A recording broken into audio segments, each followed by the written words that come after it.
You know, I love Gen 1. You know what I also like? Gen 1 sprites. Who's with me? Okay, so Gen 1 sprites weren't always perfect, but some are really good. Like, really good, despite the fact that Gen 1 has a reputation of having the worst sprites in any Pokemon game. And yeah, when the sprites are bad, they're bad. But seriously, some of them are actually even better than some other games' sprites. And since I'm really nostalgic for Pokemon Red and Blue, I decided to make this list of the best sprites in that game. So I took a couple things into account while making this list. First of all, I'm only going to be talking about Pokemon sprites. I might make a list of the terrible trainer sprites, or even the better trainer sprites in the future, but that's for another video. Secondly, and I do really want to emphasize this, the accuracy of the sprite designs in comparison to the actual official models of the Pokemon are not taken into account. That's right, all I'm looking for in these sprites is that they look good on their own merits. So without further ado, I want to present to you my list of the top 10 best Pokemon sprites in Generation 1, specifically the Red and Blue versions of the sprites. Number 10. Growlithe. Now, I'm really glad I put in that rule about sprites not having to be specifically accurate, because Growlithe is a very inaccurate sprite. I don't know, something about the dot eyes alone just makes it look vastly different from its official art. In fact, here, I used the official art as a base and modded the sprite so it can show you what it would look like if it were more accurate. That being said though, I really do like the original sprite. It always looked like an obedient little dog, which is pretty fitting since it's the puppy Pokemon.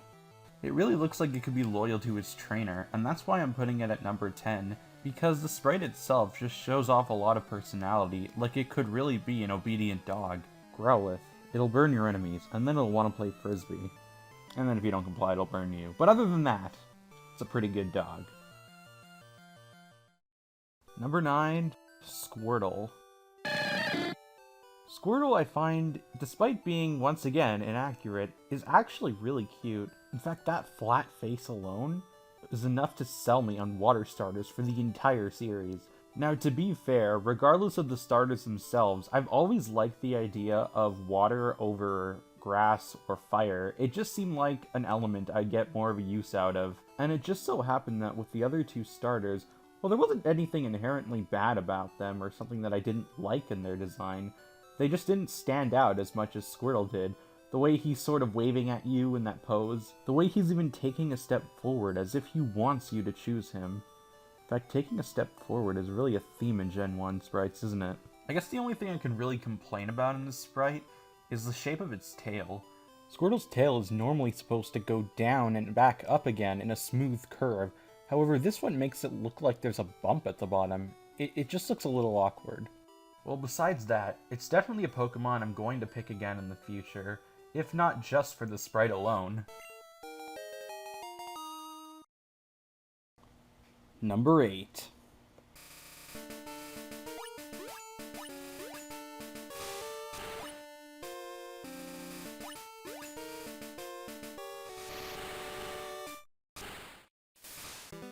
Nidorino. Now, Nidorino is the first Pokemon you see, at least the front of it, in Pokemon Red version. Not in Blue version, because that had a Jigglypuff. However, in the remakes, Fire Red and Leaf Green, Jigglypuff is mysteriously absent in both versions of the intro. Yeah, Jigglypuff got kicked out in favor of Nidorino. I don't blame them though, because Nidorino, being in one of the first generation intros, and the intro to the anime, really cements it as one of those classic Generation 1 Pokemon. And he has a really good sprite to back him up. It's very intimidating, and even though it's kinda simple, it really works well. I've also noticed that throughout all the generations, it seems that Nidorino has been pretty consistently well portrayed in terms of sprites. And yeah, that's really all I have to say about Nidorino. It may not be the most unique or interesting or complex sprite ever, it's just very simple, and it works. Number 7. Pikachu. What list would be complete without stipping Pikachu in, you know, just for the sake of its popularity? Actually, I myself am not a particular fan of Pikachu, not just competitively or anything. I feel like it gets way too much overexposure, and frankly, I just find it kind of okay. On the other hand, though, I really do like Raichu. It just feels like an improvement over Pikachu in its coloring, in its design, its size. It just seems like a better, just cooler Pokemon. That being said, though, I really do have to give credit to the designers for this sprite. Although it's not perfect, I really do like it. It's just classic, it's just simple. It has those cute little electric sparks out of it. It just screams cute. Like I said, it's not perfect. For one thing, the arms are a little too small. I think the feet are pretty tiny. And also the bottom of the tail is a little too long and thin. But overall, and this is kind of my point for a lot of the sprites, it's just pleasant to look at. It's just a good sprite in its own right, even if it's not entirely accurate. Pikachu. I don't like it that much, but I won't deny that it's cute, and this sprite really shows it off. Also, I like in Pokemon Generations where Red catches Pikachu of Viridian Forest, and it's cool that they use the 8-bit sprite, but then he releases a Pikachu, and it's like the thinnest Pikachu ever. Like, what the hell, man? You didn't catch this in Kanto in Gen 1? Moving on. Number 6. Staryu. Staryu, while not necessarily one of my favorites, I've always sort of had an admiration for, due to its simplicity, and even though it doesn't have a face, I've always found it kind of cute. Maybe it's the jewel in front, who knows. I guess the reason why I'm very fond of this sprite is because it was very rare to see. I mean, other than Misty, I don't remember any trainer that had a Staryu. There may have been some swimmers, but I never bothered to fight a lot of the swimmer trainers. To be honest, I couldn't really tell you why I picked Staryu over any of the other uncommon Pokemon. I mean, there are a lot of other Pokemon that don't get a lot of screen time that look decent. Krabby, for example, you don't really see unless you specifically search for one, but it's okay. There's nothing outstanding about it. While Starmie here, again, I wouldn't call it anything amazing. It just is really simple. I like the lighting on it. I mean, I guess if you want to be technical, there's nothing incorrect or bad looking about Staryu's sprite. It's very simple, so I couldn't really see a way for the designers to screw it up unless they deliberately tried to. Call it preference of the Pokemon and not the sprite itself, but there's just something satisfying about picking it up with the fishing rod, and I'm sure to be using my super rod to catch it in the future. So even though this is mostly unscripted, I have a few notes, and one of my notes on Starmie is to throw "yeah" somewhere in this segment, and you know, it's kind of silly. I don't really want to do it, so... Number 5. Ninetales. Okay, so in Staryu and Pikachu segments, I didn't really have much to say, but it's the complete opposite for Ninetales. There is a lot to talk about here. Well, to start off, Ninetales have a smooth and natural curve to them. The progression of light on them also adds to the appeal. Secondly, have you seen that kind of neck fur before? Yeah, okay, in the official art it comes down from the head, and it's not just a patch on the front of it, but I don't care, it looks awesome. Next, the pose. You see that paw right there? For some reason, it makes the whole sprite look pretty mysterious, and the Pokedex really seems to support this mysteriousness, considering in some versions it's said to live thousands of years, be spoken of in legends, and also lay a curse on someone that would pull its tail as a joke. Wow, Vengeful is right. And finally, although it's been staring me in the face for a while, I gotta say, the fire spitting is a nice touch. It's just the cherry on top of a wonderful sprite. Maybe I didn't have that much to say about it. Maybe I just went through it very quickly. Oh well, I guess the last thing I can say is that out of all the Gen 1 sprites, this is leagues better than the Pokemon Red and Green sprite, but if I were including the Pokemon Yellow sprite of Ninetales, I'd take that any day. Number 4.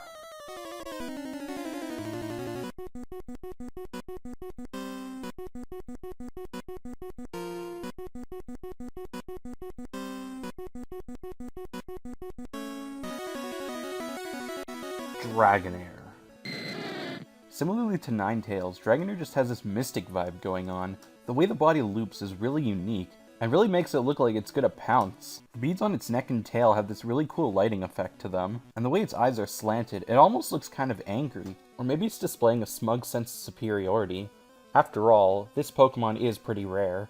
The only way to get a Dratini would be to catch it in the Safari Zone, and only with the Super Rod, something you might not think to do at first. Or to cash in your coins at the Rocket Game Corner, something that's pretty time consuming in the long run. And it's pretty fitting, considering Lance, the self-proclaimed Dragon Master, and the final Elite Four member, comes in with 2 of them. Meanwhile, you're lucky to even see 1 Dratini, unless you're actively looking for it and know beforehand where and how to find it. But once you get a Dragonair of your very own, it is quite a sight to behold. Now personally, I actually prefer Dragonair's design over Dragonite. I like the slim and smooth blue body of Dragonair and Dratini, but Dragonite I thought was a little too cartoonish and it looked kinda big and dopey. Although I don't dislike its design, I actually do like it a lot. Although to me, Dragonair's design has always prevailed, and in Gen 1, it was no different.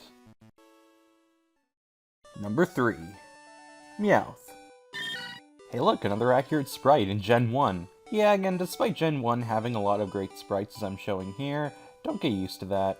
And not to spoil anything for the top 2, but I will say that out of all the Pokemon on this list, Meowth's sprite is probably the most accurate. But I'm not here to talk about its accuracy, and more how good it looks.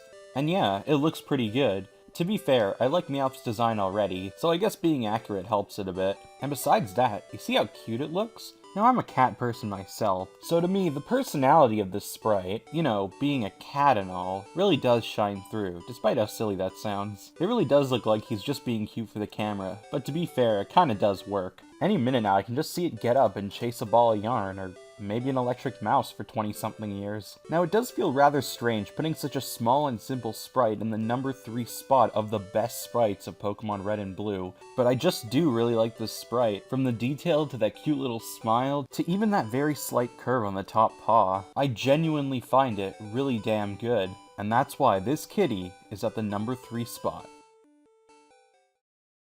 Number 2. Kangaskhan.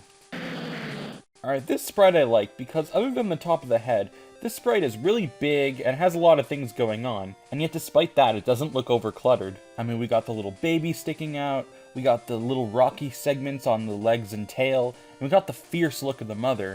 In fact, it doesn't even look that fierce, it looks kinda happy to see you. I will admit that, just like Staryu, my opinion is a little tainted due to the rarity of this Pokemon. I mean, even in the most common area to find these things, the east side, there's only a 4% chance of finding them. And amongst all the Paris and Execute and Nidoran that you find, the second you see this, it's just like sensory overload. And it just really bums me out to see that run away. Like, that's really cool, that's different, I want that.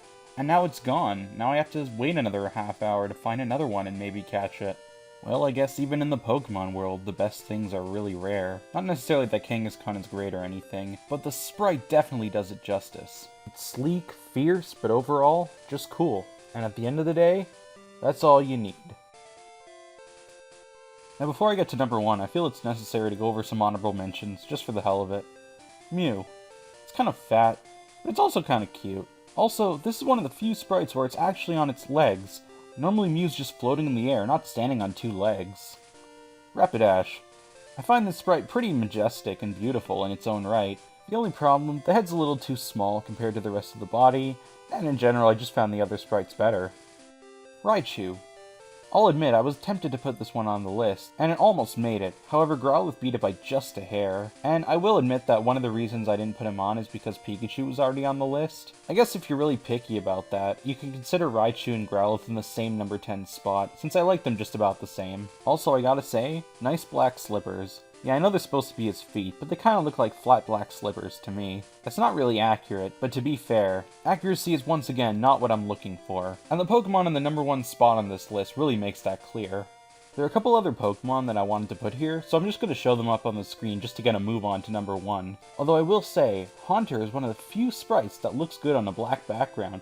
Yeah, there's something about most Gen 1 sprites where, while they look okay on a white background, the border on them makes them look very awkward in black. However, this sprite of Haunter seems to be the exception, since in the dark, it looks pretty damn cool. And with that, I guess it's time to move on to number 1.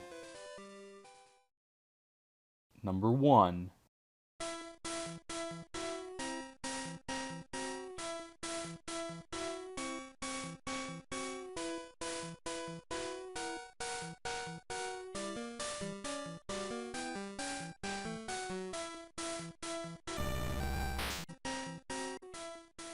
Articuno. Well, why Articuno? Well, just look at it. Look at the simplicity, but also the elegance of the sprite. I love those little segmented parts going down the wing. I also really love that tail. The way it covers half the body, it just looks so cool. Even back in the Gen 1 days, it had that tuft of fur on its chest. Something you may have also noticed on this list is that I like the color blue. And this light blue especially, it just blends in so well with the white on Articuno's body. The way it has its head tilted up, the way the spikes on its head stand tall, even the way he's looking down at you like he's way more powerful. There's just something about this sprite that's so majestic. Well, I guess leave it to a legendary to call me impressed. But it's the honest truth, I find this sprite better than anything else I've mentioned on this list. As for the other legendaries, well, Zapdos is fine, but I've never been a huge fan of his design. Moltres looks derpy, and Mewtwo's a little hunched over. I mentioned that Mew's kinda cute, but I liked a lot of other sprites better. But Articuno here is just perfect to me. And you know what? You might say Articuno looked the worst in Gen 1, but to me, Articuno was consistently at his worst in Gen 3. Yeah, just look at those sprites. So Articuno, for being elegant, mystical, and having a great design, you've earned my #1 spot for the greatest sprites in Pokemon Red and Blue.